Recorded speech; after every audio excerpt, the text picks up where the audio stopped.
together doing a quick review of what we talked about last week, maybe particularly because we ran a little short of time last week. We got started a little late because of the worship service, and so people might not have had a chance to ask all the questions they had. So I just want to flip through some slides really quickly to remind us of the material we've already covered. We talked about some of the reasons why Dietrich Bonhoeffer is such a compelling figure. And then we suggested how perhaps understanding some context, something about the historical era that he lived in, something about his own biography and his family and his immediate social background, and something about the theological influences that were important in his life.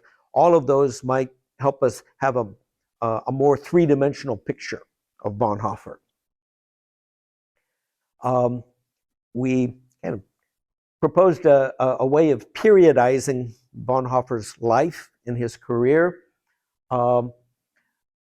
Childhood, his educational career, his early career where he was kind of getting his feet under him and deciding how he wanted to use his gifts.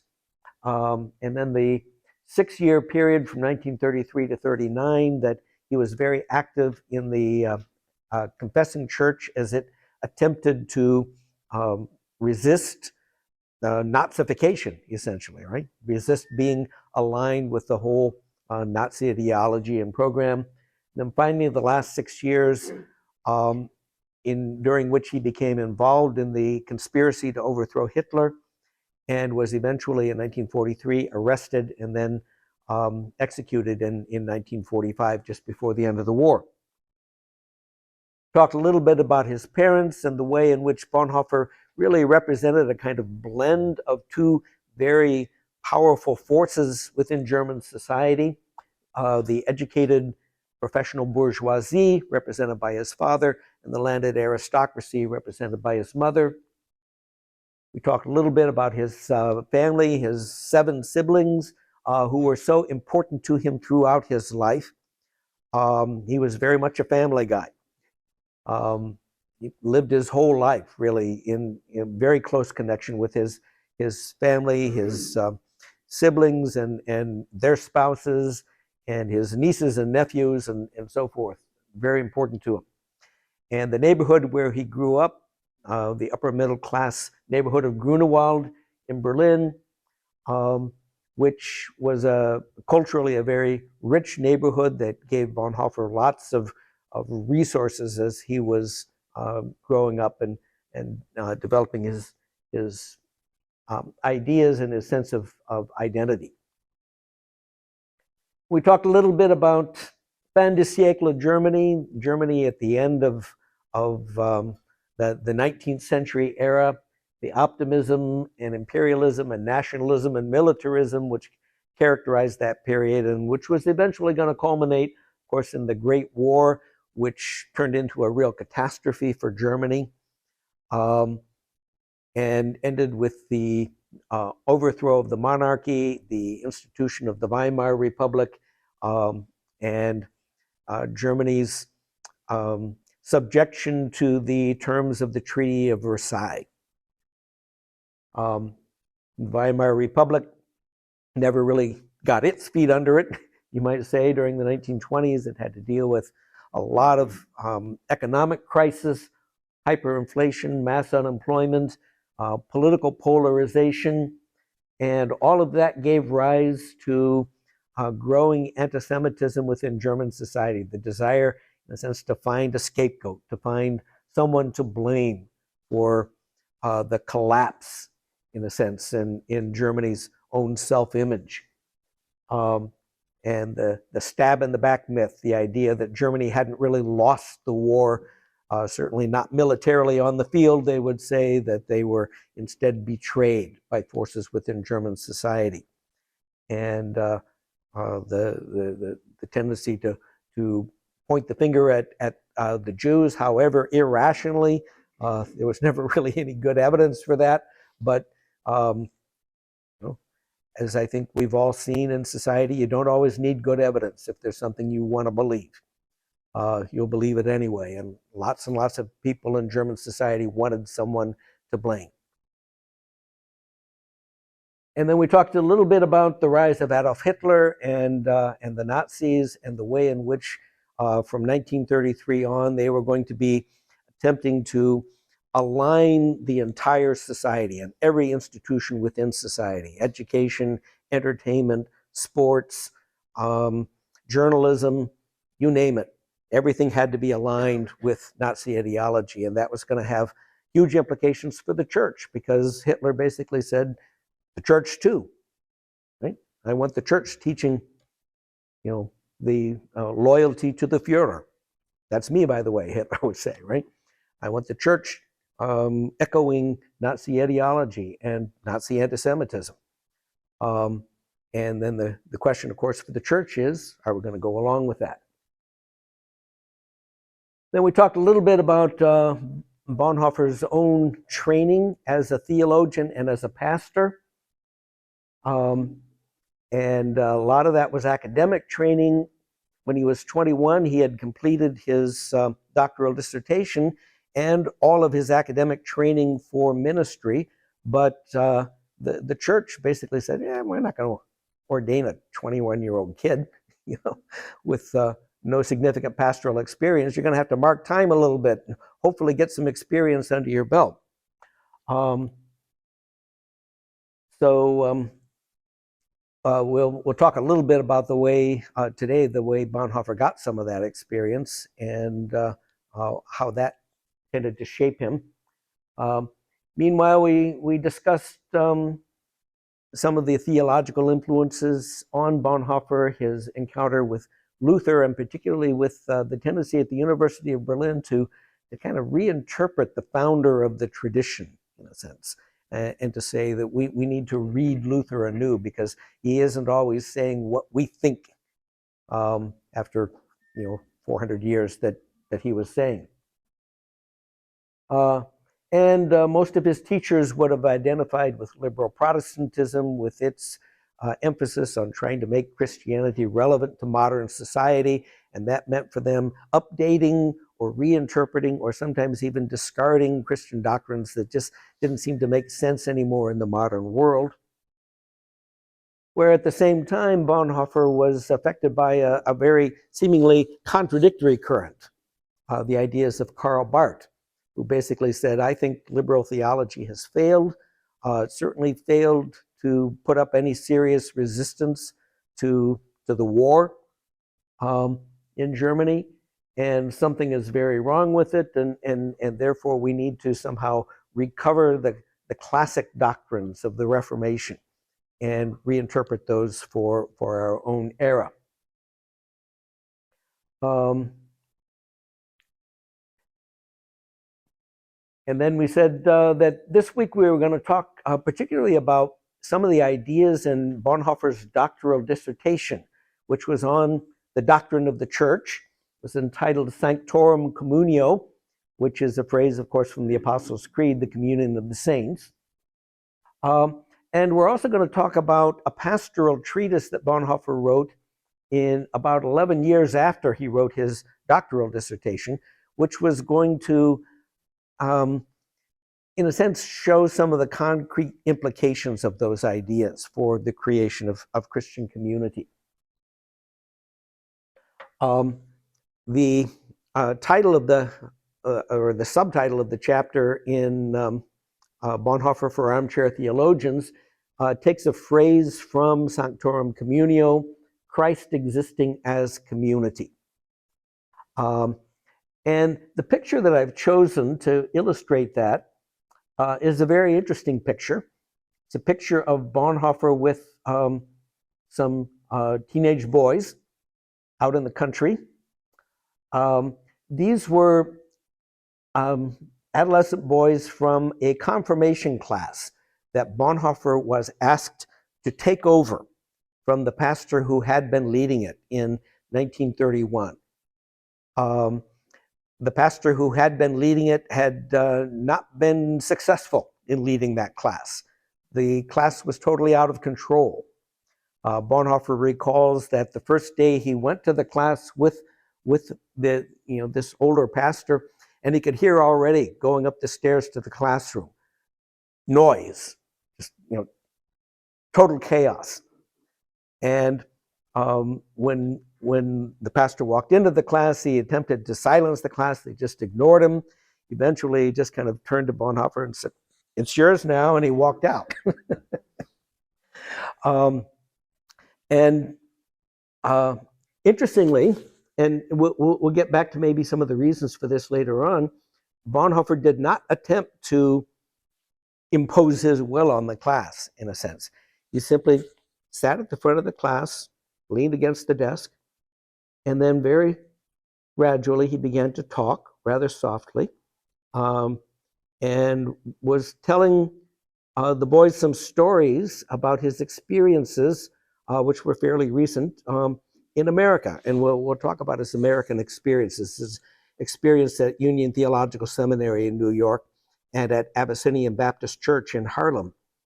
And he didn't shout. He just talked softly so that the boys in the front row could hear him.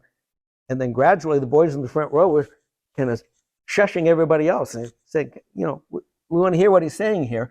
And so the whole class quieted down, and Bonhoeffer said, for the last 15 minutes or so, they actually listened to me. It was kind of cool. So over the course of the next year, during 1931 and 32, Bonhoeffer really got engaged with that group. In fact, he moved out of his parents' home in Grunewald and moved to the neighborhood in Berlin where the parish church was, the Zion Church. It was a neighborhood called Wedding, and it was kind of a tough neighborhood. Lower income, a lot of unemployment, a lot of, the parents have been deeply affected by the Great War, and a lot of social dysfunction in the neighborhood. Bonhoeffer moved to that neighborhood so that he could be closer to these boys, and he also used his resources and his family's resources, including their vacation cabin, out in the country, as a way of giving these boys a chance to get out of the city into the country. That I think is where this picture comes from. One of their jaunts out into the mountains. And I think it illustrates something, a couple of things about Bonhoeffer. One is that seemingly wherever Bonhoeffer went, he created community. People were attracted to him. They liked being with him. They found him a fascinating person. And they kind of created a group, not just a bunch of people who happened to be in the same room, but a group that had a sense of identity. Another thing is that Bonhoeffer, at least early in his career, seemed to really gravitate toward working with youth. It's kind of interesting that we for a long time we've had books on Bonhoeffer the theologian, or Bonhoeffer the conspirator, or Bonhoeffer the ecumenist, working with the ecumenical movement, or Bonhoeffer the pacifist, or in some cases Bonhoeffer the non-pacifist. A couple of years ago, somebody basically said, we don't have a book on Bonhoeffer the youth pastor, but he kind of was one, right? And we should reflect on the significance of that. Why was it that Bonhoeffer, when he had the opportunity, tended to gravitate toward working with young people, even children? It's an interesting fact that when Bonhoeffer was searching for a topic for, wrong direction here, for that postdoctoral dissertation that he had to write if he wanted to be able to lecture at the University of Berlin, his preference was really to write his postdoc dissertation on the significance of childhood in theology. a theology of childhood. Eventually, he was persuaded to write it on a somewhat more abstract topic, act and being. But it would have been interesting to see what Bonhoeffer would have come up with if he'd been able to do it the way he wanted to do it. So today we want to talk about some of the ideas that Bonhoeffer developed in his doctoral dissertation, and also then the way that he tried to put them into practice over the next 10 or 11 years of his life. So we're going to start out talking about key concepts from Bonhoeffer's dissertation. And I've summarized a few of them here.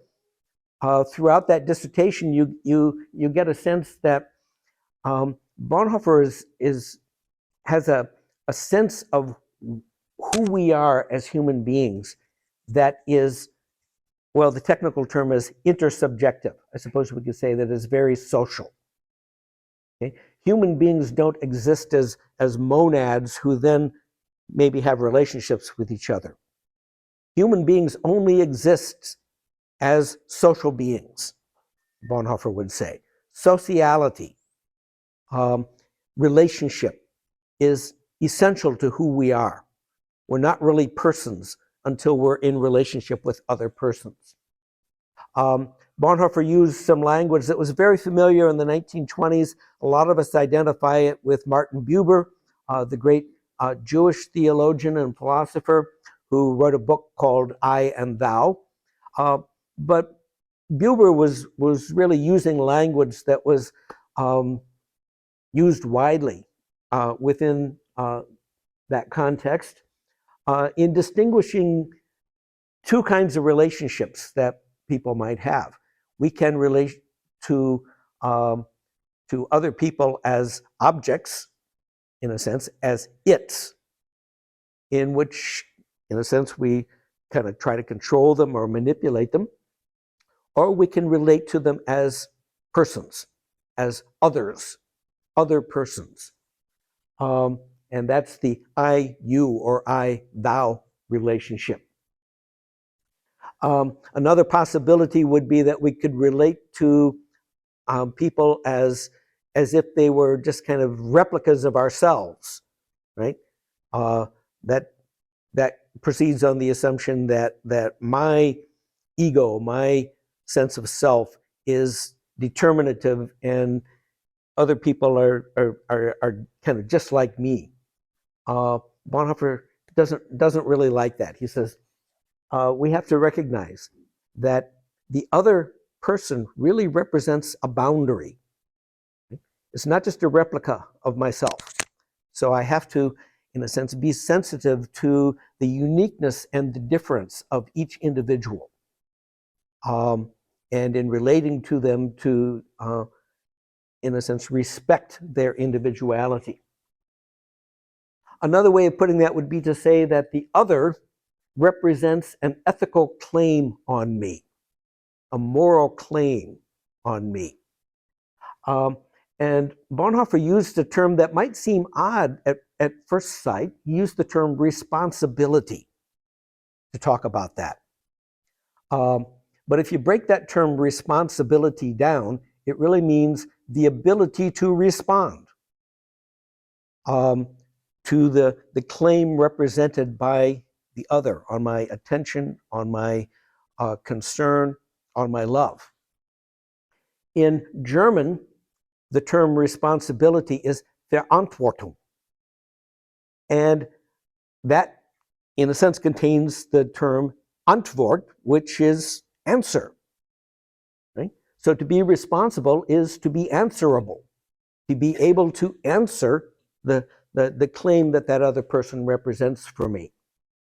And this is a term that is going to become absolutely fundamental for Bonhoeffer, particularly 15 years or so in the future when he's writing his ethics. Okay? The idea of ethical behavior as responsible behavior becomes very, very central for him. Another idea that he develops already in this dissertation is an idea that again, is going to be very central to his later work, the idea of vicarious representative action. And there's a German term that he uses for that, Stellvertretung, that he's using already in this dissertation.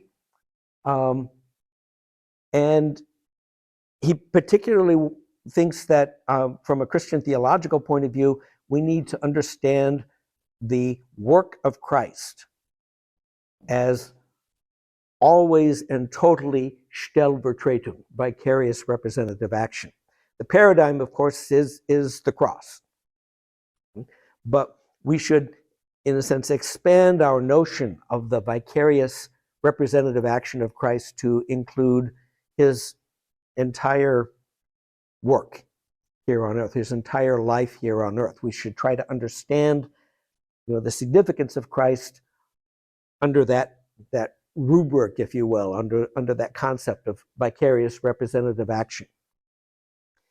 And since what we know of God is summed up for Bonhoeffer in Christ, this is an idea that he really took from Karl Barth, a very Christocentric understanding of theology. Right? Christ, we don't have an understanding of God and then Christ comes along. In a sense, our understanding of God is totally mediated through Christ, according to Bonhoeffer. And that means that our knowledge of God is never abstract knowledge. It's always very concrete and relational. Bonhoeffer uses the term, it's kind of interesting, the term promeity, which basically I think derives from Martin Luther's idea that we always understand God as for us, right? Pro me, for me. We don't understand God as some abstract being out there, but only insofar as God is for us. And Bonhoeffer basically says we need to grasp the social intention of all the basic Christian concepts. Every basic Christian concept, every doctrine, you might say, every element of theology has a social dimension to it. It's not a matter of an individual relationship between God and each of these monadic individuals. Right? Instead, in a sense, God creates community. Christ creates community. And that community is, or should be, the church.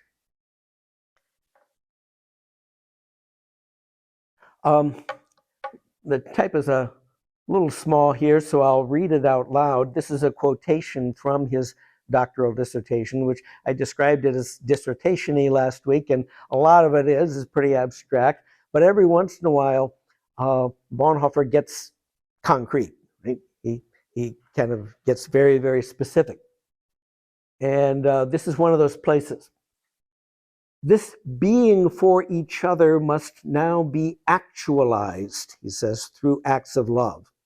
So this is the point in his dissertation where he's basically saying, okay, all of this academic stuff I've been talking about, here's where the rubber hits the road. Right? Here's why it matters. 3 great positive possibilities of acting for each other in the communion of saints present themselves. The first is self-renouncing active work for the neighbor.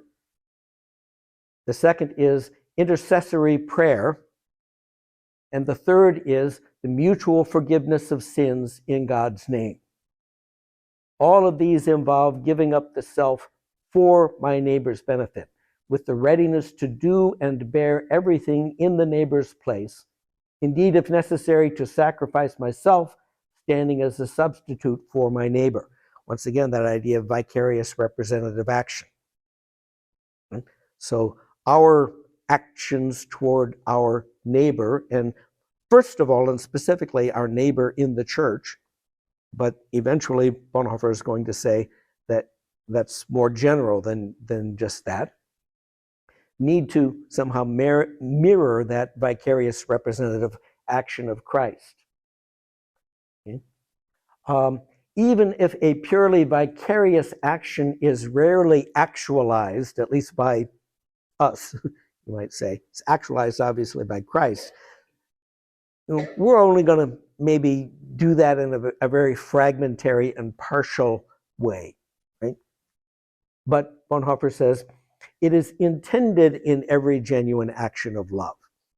So that idea of vicarious representative action becomes the touchstone, in a sense, for what constitutes Christian love within the Christian fellowship, and then eventually Bonhoeffer is going to say toward the world. So that's where he kind of went with that idea. It's interesting to note something about Bonhoeffer, and that is that prior to 1927, remember 27 is when he finishes that dissertation.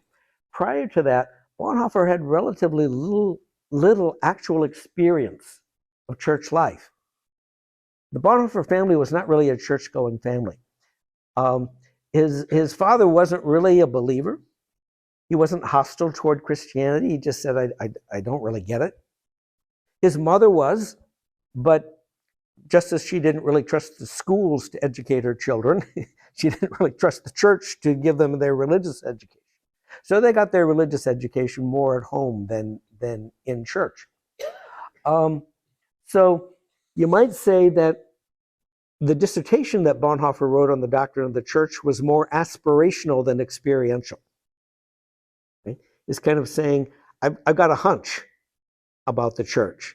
I can't necessarily, document this on the basis of my own experience, but this is what I think the church needs to be.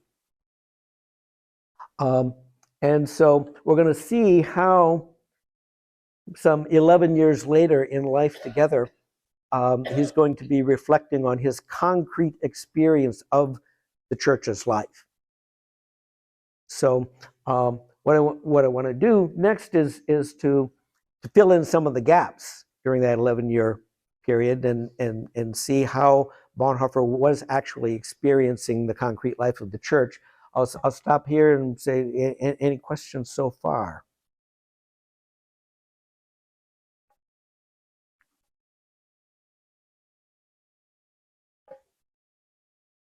All right. Between 1928 and 1932, or we could even extend that to 33, Bonhoeffer is kind of jumping into the actual life of the church. As we've already said, the Lutheran Church wasn't going to ordain him at his young age, at least not without seeing some hands-on experience of the church. And so they send him off to the city of Barcelona in northern Spain for an internship. The church that he was interning at was a German-speaking church in Barcelona, a Protestant church, mostly German expatriates, right? Germans who were living abroad in Spain.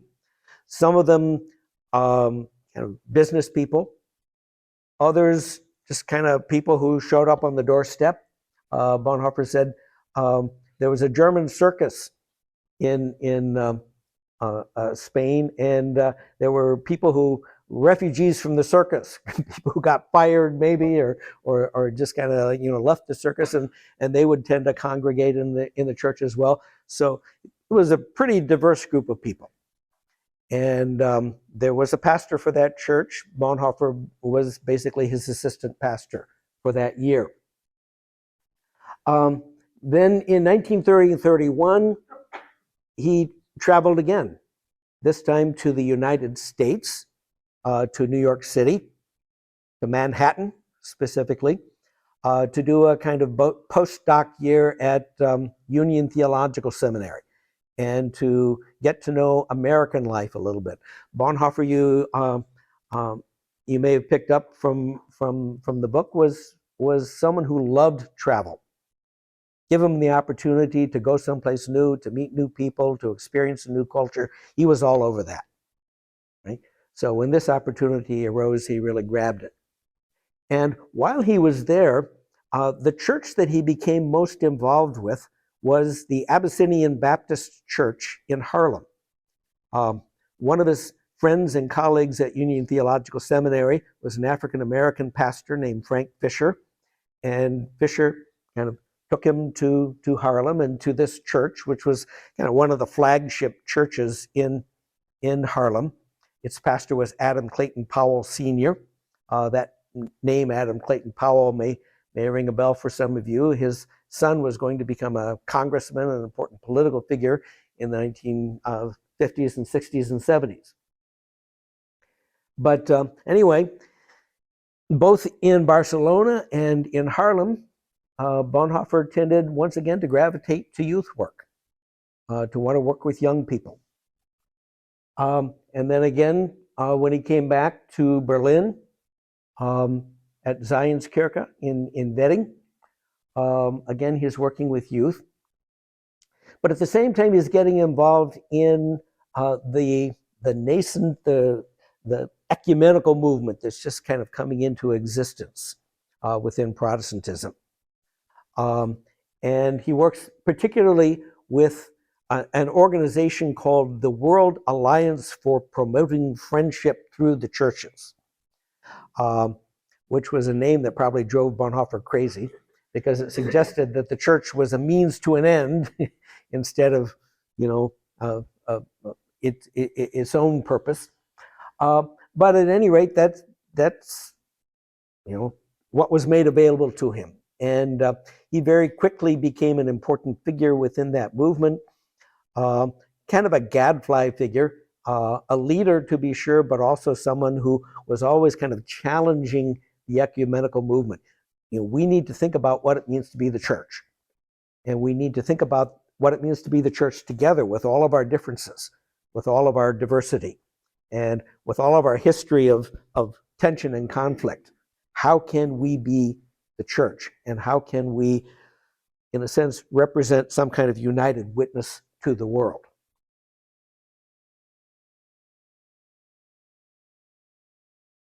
In 1933, of course, everything changes.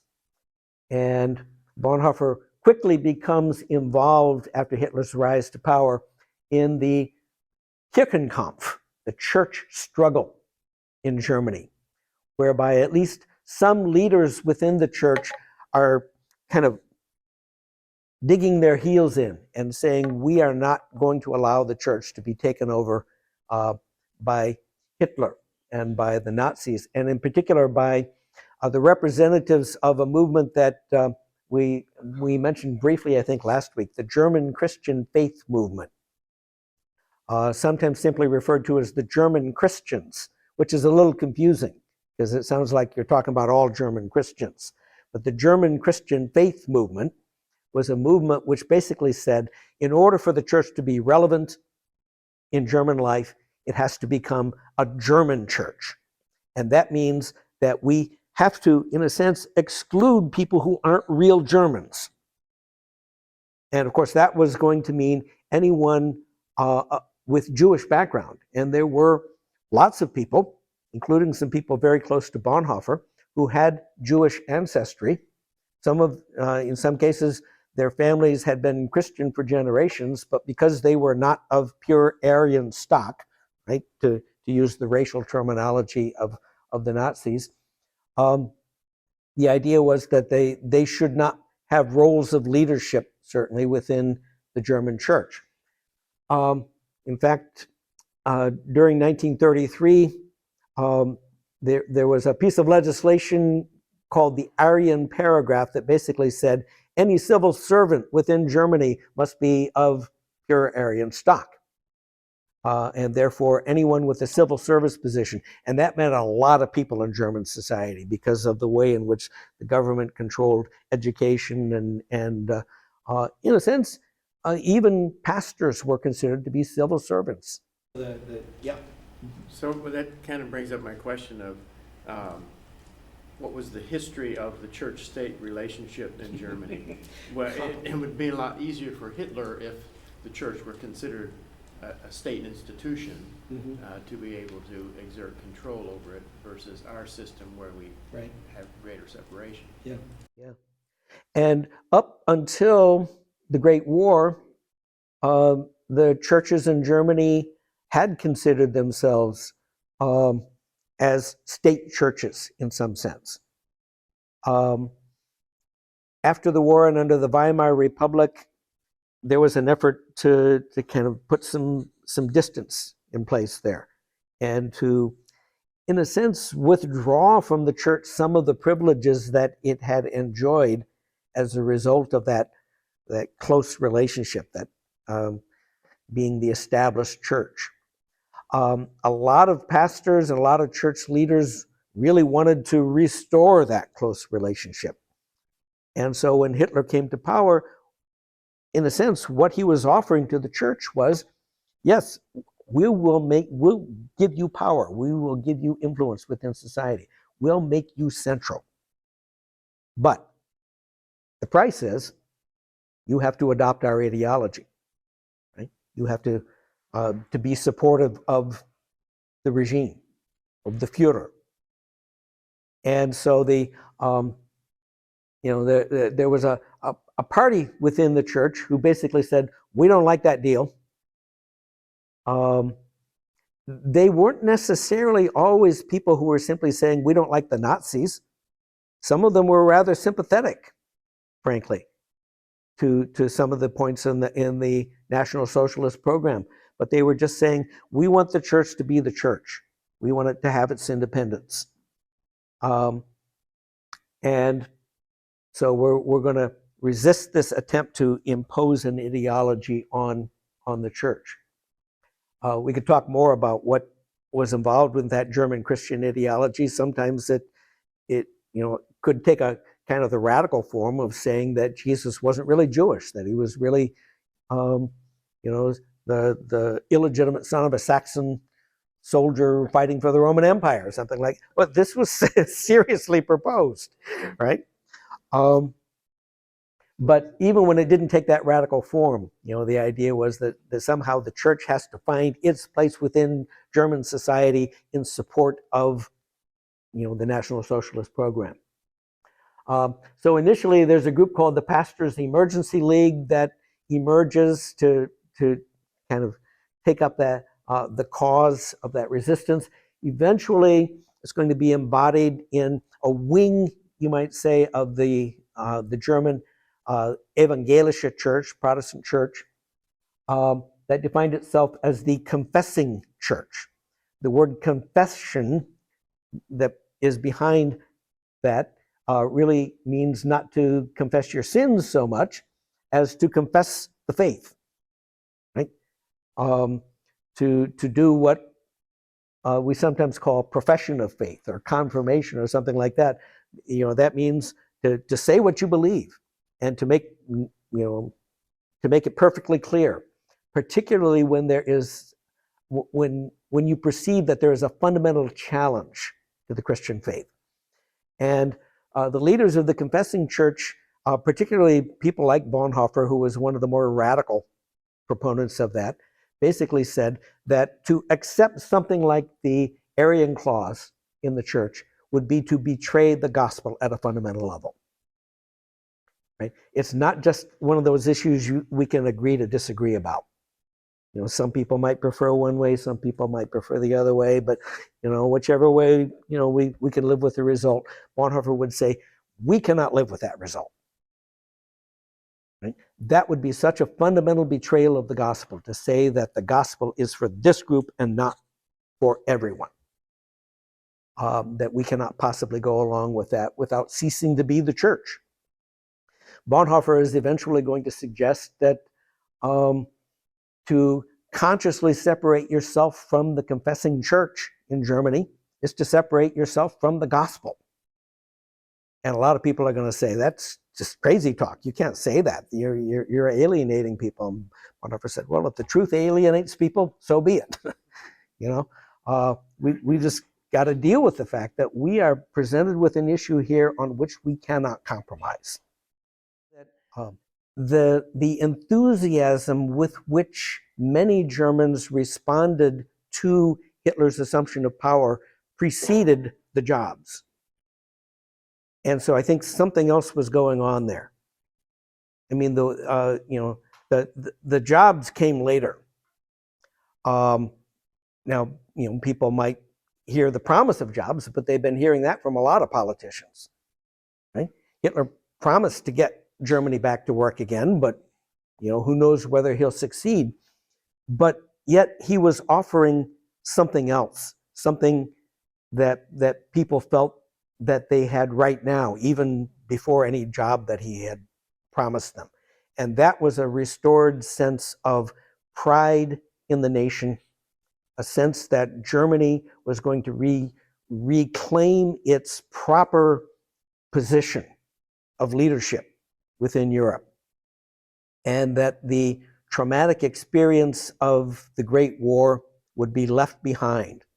And the enemies, particularly the French, of course, the English, who had imposed their will and even their political will on Germany after the Great War, were going to be thrown back, were going to be punished.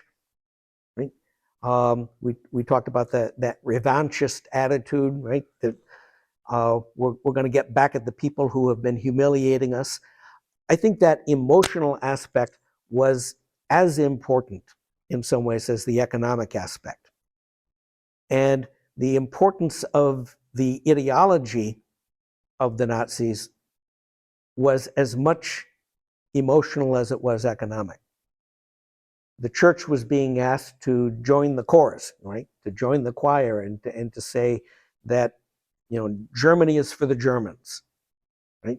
And we're going to kind of attack the enemy in our midst and our outward enemies as well, and restore German greatness. And even before people saw the results of that, they were responding with great enthusiasm to just the prospect of doing that.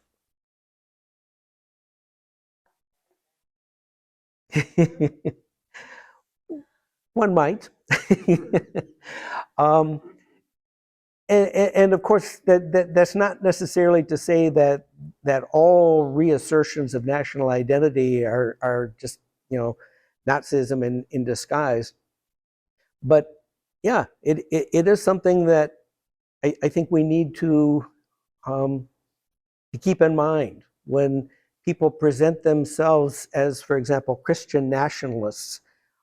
Are they in fact basically saying that Christianity exists in America to serve the nation rather than to serve God? That's the sort of question that Bonhoeffer thought that the church should be asking. He couldn't always get the confessing church to focus on those issues to the degree that he wanted. To a certain extent, he's going to be marginalized even within the confessing church as someone who is kind of so radical that nobody else really kind of wants to be associated with him. But he was a person who, once he had an idea in his head, he basically said, somehow we have to put that idea into action. And if the idea is that,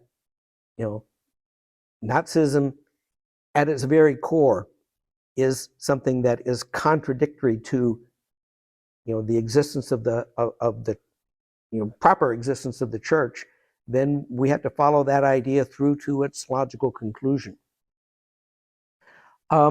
Interestingly, Bonhoeffer makes an interesting decision after just less than a year, at the end of 1933, after throwing himself into the efforts of the confessing church. He leaves Germany once again. He goes to London.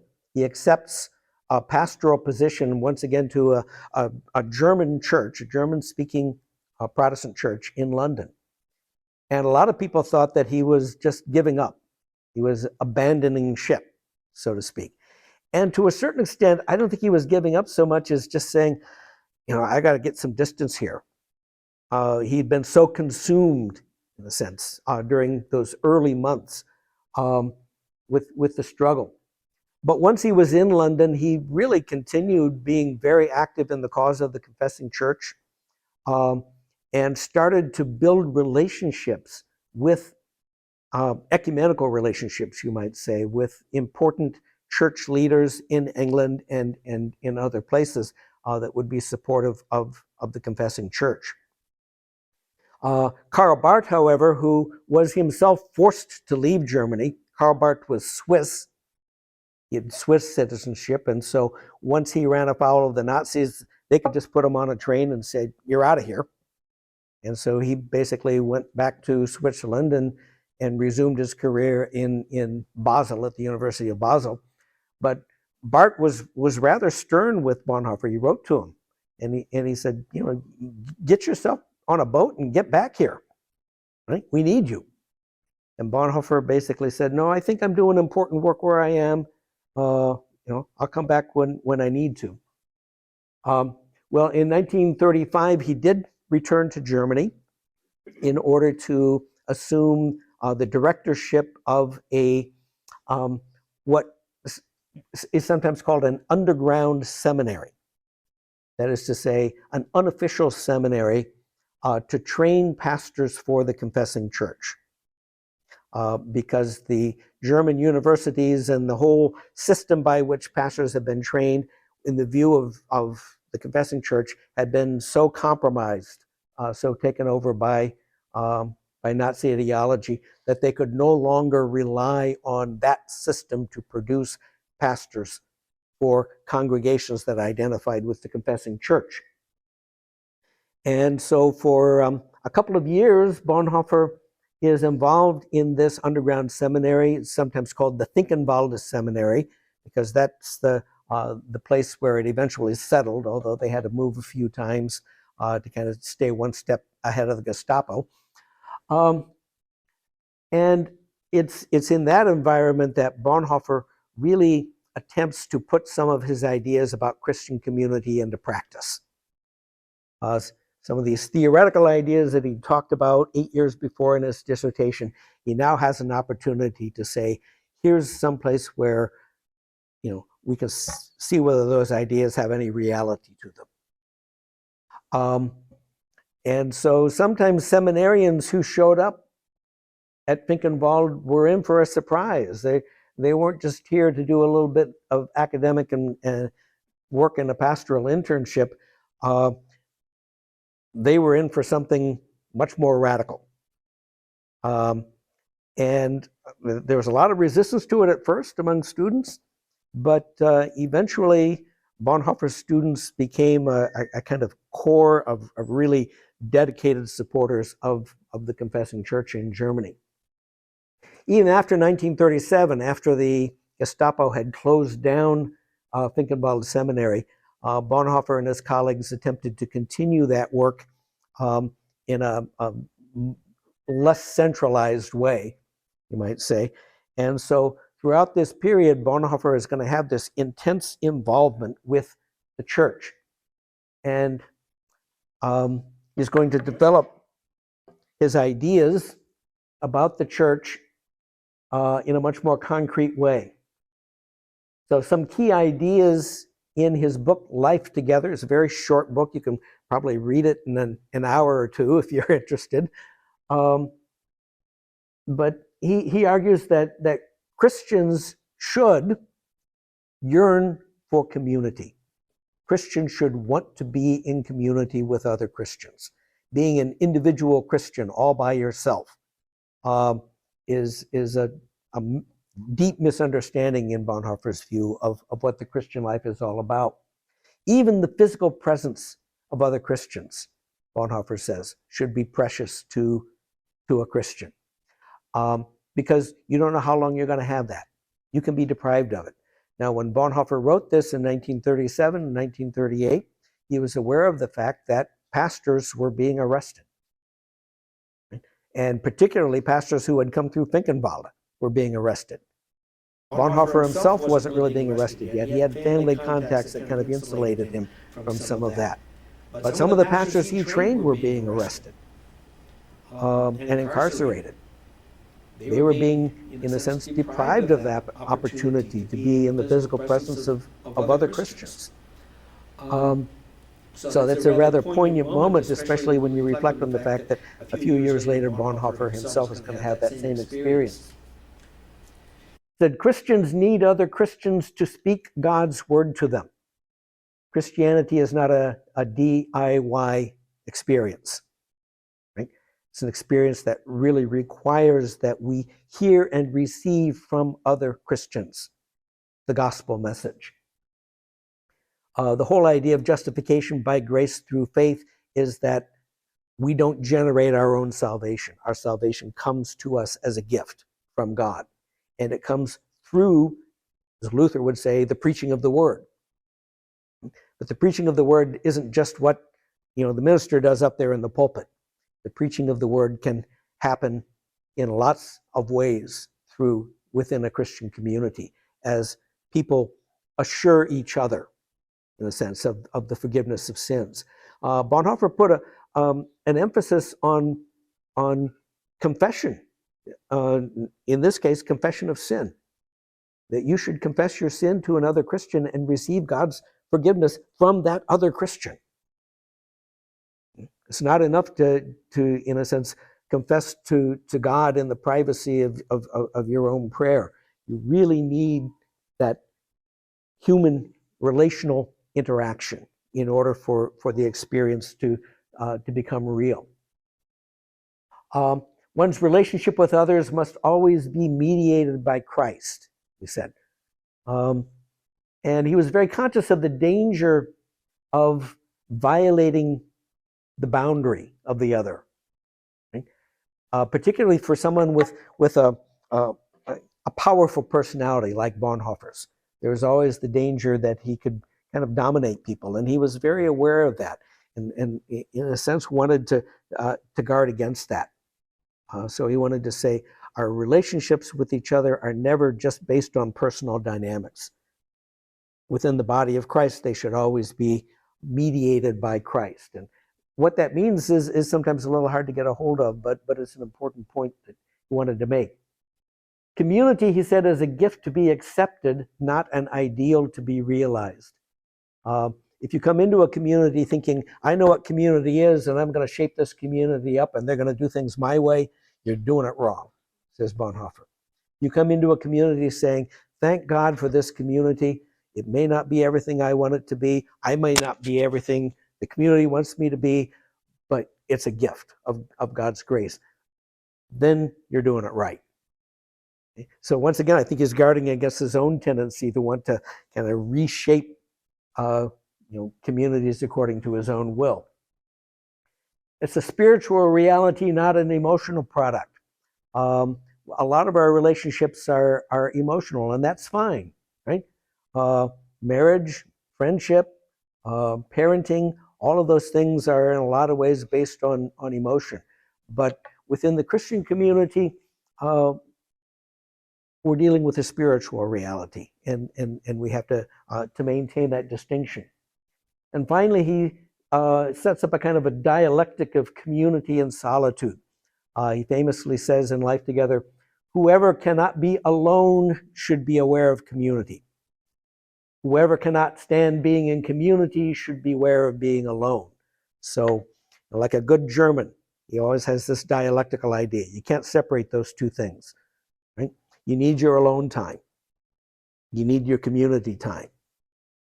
And those should somehow work together to create you as the person that God wants you to be. Now, I think we're about out of time. I've got some quotations from Life Together, and maybe I'll just take a look at this one. It's one of my favorites. He talks about very specific aspects of what it might mean to be a community, and one of those, which we experienced this morning, is singing together. And Bonhoeffer says, it is the voice of the church that is heard in singing together. It is not I who sing, but the church. However, as a member of the church, I may share in its song. Thus, all true singing together must serve to widen our spiritual horizon. I put that in bold, right? I really like that. It must enable us to recognize our small community as a member of the great Christian church on earth, and must help us willingly and joyfully to take our place in the song of the church with our singing, be it feeble or good. Bonhoeffer was a very good singer, but he didn't want, congregational singing to be confined to the people who could carry a tune. The people who have the drone bass part, that's fine too. That's part of the song of the church. Maybe we can take a look at some of these others on table fellowship and on work and prayer next week. And I think that'll be maybe a good springboard for us to get to launch into the other work of Bonhoeffer that is probably his most read work, his book, Discipleship. How does Christian community equip people to become disciples? So we'll pick up there next week. Yeah. When I'm trying to relate to Bonhoeffer, it looks like he was in his 20s and 30s. He died at 39. Right. And he was very smart, very intellectual type person. But did he have a family life? Was he married? Did he it looked when he was traveling all over the place, Right. it looks Yeah. like he was kind of, his family was his siblings or what, and mom and dad or something. But Yeah. Well, of course, he was very close with his parents and his siblings, and his in-laws and lots of other things. He did apparently have something that might have become a romantic relationship during this 33 to 39 period. Eventually, he basically said, "I really can't continue with this because my life is just consumed with these other things, and I don't have the emotional energy for this relationship." In 1943 and 42 and 43, just before his arrest, he did meet someone, a young woman, to whom he eventually became engaged, literally weeks before his arrest. And we'll have occasion to talk about that later on. It's something that we know more about because in the 1990s, a few years after her death, she had given permission for Bonhoeffer's letters to her, particularly the letters that he wrote while he was in prison, to be published. And so that has opened a whole new door, in a sense, to understanding Bonhoeffer, to see him within that relationship. So yeah, we'll talk about that. But I think during that 33 to 39 period, he basically said, call me a monk if you want, but I'm so consumed with this work that I really don't have the energy for any other kind of relationship other than my immediate family and the church community. Yeah, other questions? All right, thanks a lot, and we'll see you next week.